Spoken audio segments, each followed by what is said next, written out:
जय जगन्नाथ जय Shri Jagannath good morning आज हूँ महाप्रभु श्री जगन्नाथ बाहुड़ यात्रा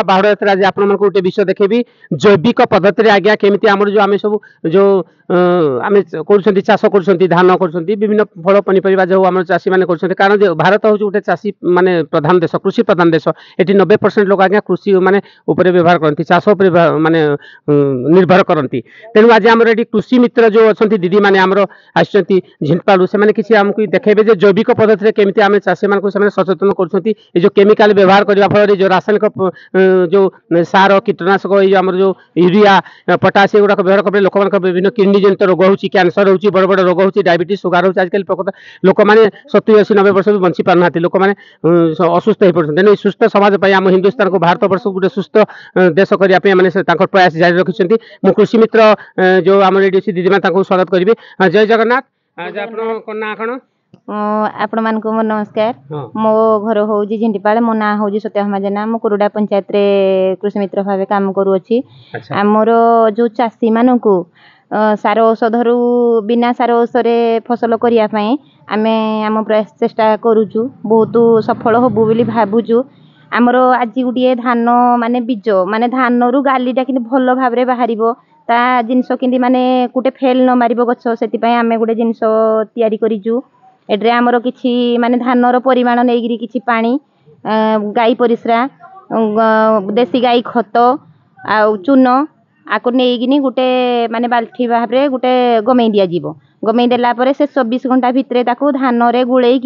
धान टाक गाली बाहर सुखा सुखा गला छाई सुखा छाई तले सुखेगी पुणी नहीं बिल पक बिलर जो आमर पटाड़ी करवा 2-4 कांथ बटे नुही करदबा ऊपर टिके ढिपालिया अंश रखा ढिपालिया अंश रखिकी आपको पकईदेले आमर धान तली मूलडारे रोग ये हेनी बीज बाहर तार जो अच्छी माने ता सक्षमटा से बहुत भल ता चाराटा बाहर ये गछ जो से भी तली व्यवहार भी करेंगे आमर तापर पुणी हांडी खत एमती 3 दिन 7 दिन एमती अंतर्गत मारी मारी नेले आमर सार औष बहुत कम खर्च हम टाइम पड़ा बेलू जदि भी आम पद्धति गले भी सार औषध अधिका खर्च करिया पड़ोनी एतिक मो वक्तव्य बहुत बढ़िया कथा कहले दीदी देखो से चाषी मान केते सुंदर वार्ता देइछंती सचेतन करछंती जे हम गरीब लोक मान पाखर गरीब गुरुआ पाखर पैसा पत्र नाही तेणु एते तो समस्ते सार औषध किनी पारिबे कि तापर से होची केमिकल रासायनिक पदार्थ सेगुड़ा हम देह पय खराब तेणु से माने एई प्रयास जारी रखछंती देखो एई बाल्टी रे से जो बनैछंती आपण माने गोमातार जो आपण माने देखिथिबे जो योगा गुरु रामदेव बाबा भी कहछंती गोमूत्र गोबर खत एई सब हमर होची गोमाता ठार ये पाइपर जिनस के सुंदर भाव में कष्ट कले हम कि सुस्थ लोक मैंने माने व्यवहार करेंगे धान में हाँ ये आउ जन अच्छा दीदी ताकि पचारि कौन आप चाषी मान कौन वार्ता देवे कौन नमस्कार ना कौन मो ना झुनबाला सिंह मो कोरडाजीपुर कृषि मित्र घर कौटे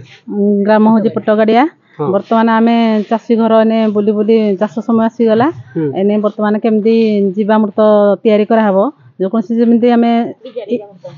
जीवामृत जीवामृत है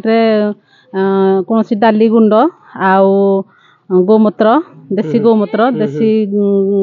खत आई हुंका माटी आ गुड़ मिसिना गोटे चून मिसिकी आ जीवामृत तैयारी हम जीवामृत तैयारी करने आमको मिनिमम सप्ताह लगे सी जी गमी सारापर आम सब कलरा मंदा हो कि जो पोटल मंदा हो जो कौन फलमूल आम मूल दे पार दे पार मूल से दबा से फल धरने आउटा मान देला माने भल सुस्थ सबल फल धर